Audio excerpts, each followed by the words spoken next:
Af-urka ama waxa loo yaqaan halitosis waa xaalad qofku ka soo saara afkiisa hawo uraysa taasoo ka duwan af-urka subaxdii lala soo tooso kaasoo isagu ku baaba'aa nadiifinta ilkaha ee subaxdii.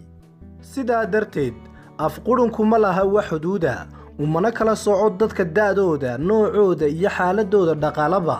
intaa waxaa sii dheer in af-qurunku uu u keeno qofka niyad jab aad u daran taasoo keensanaysa inuu qofku ka fogaado dadka iyo la hadalkoodaba xitaa uusan u sheeganin dhibaatadiisa dhakhaatiirta.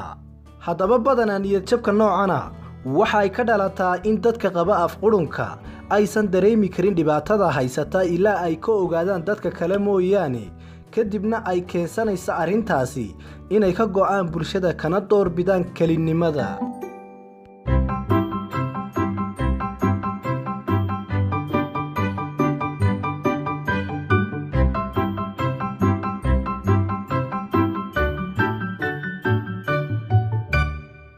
intaa kadib waxaa isweydiin mudan maxaa keena af-qurunka. haddaynu taa ka jawaabno waxaa loo kala qaadaa laba qaybood waxyaabaha keena af-qurunka. ugu horeyn waxaa keenta caafimaad darro ka baxsan ilkaha, waxaana ka mid a caafimaad darrada ilkaha ka baxsan infekshan ama caabuq ku dhasha jeebabka sanka iyo afka u dhexeeya oo loo yaqaano sinusitis ama qalad ka jira qaabdhismeedka lafta oo qofku ku dhashay. waxaa kaloo ka mid a quumanka, waxaa kaloo ka mid a sambabada oo qofku ka jiran yahay, gaar ahaan cudurrada malax samaysanka ee sambabada. waxaa kaloo ka mid a howlgabka keliyaha, tusaale qashinkii keliyaha jidhka ka saari jiray oo hawo ahaan loo soo saaro sida kaadida. waxaa kaloo ka mid a howlgabka beerka, yacni qashinkii beerka jidhka ka saari jiray oo hawo ahaan isagana loo soo saaro. waxaa kaloo ka mid a cudur ku dhaca dhiigga, waxaa kaloo ka mid a sonkorowga, xameetida oo jiran iyo kaankarada iyo weliba cilad dhinaca dheefshiidka ah. waxaa kaloo ka mid a cunooyinka qaar sida basasha, toonta iyo cagaarka qaarkiis.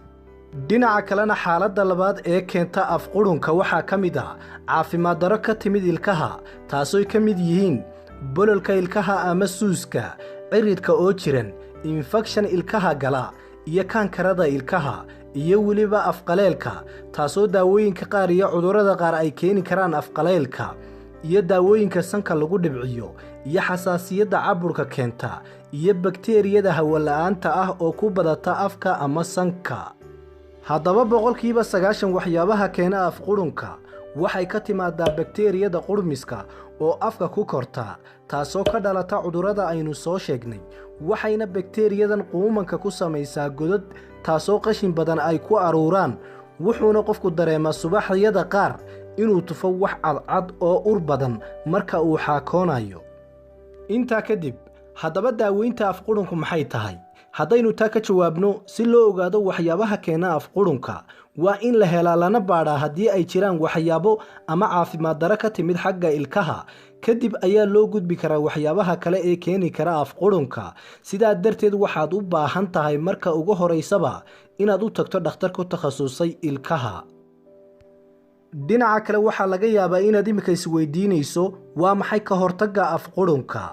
haddaba haddaynu taa ka jawaabno, ilaali marka u horeysa caafimaadka ilkahaaga. sidoo kale waa inaad cadayataa intaada jiifan iyo marka aad soo kacdaba. sidoo kalena haddii aad isku aragto calaamado kale oo la socda af-qurunka waa inaad la socodsiisaa dhakhtarkaaga. intaa kadib af-qurunku maaha ceeb, balse waa cudur ka mid a cudurrada kale, kumana xidhna nadaafad daro ee dhakhtarkaaga u tag una sheeg waxa aad dareemayso, waayo dhakhtarkaaga isagaa kuu sheegi doona haddii ay sax tahay waxa aad dareemayso ama haddii ay tahay waxaad aaminsan tahay keliga. intaa kadib iska ilaali afqalaylka, una sheeg dhakhtarkaaga daawooyinka aad qaadato. sidoo kale waa inaad calaanjisaa xanjada si aad afkaaga qalaylka uga baabiiso una yeesho caliyo. guntii iyo gabagabadii mawduuceenna waxaa habboon inaan halkan ku xuso, dhallinyaro badan ayaa cuqdad afshiirka ama afka uraya ka qaba, iyadoo aysan jirin wax cilad ah ayuu qofku aaminaya arrintaas inuu afkiisu shiirayo ama uraayo, taasoo ku kalifaysa inuu bulshadaba qofkaasi ka go'o. waana wax qofku uu aaminsan yahay. haddaba dadka sidan ah xaalkooda waa in maskax ahaan loo daaweeyaa.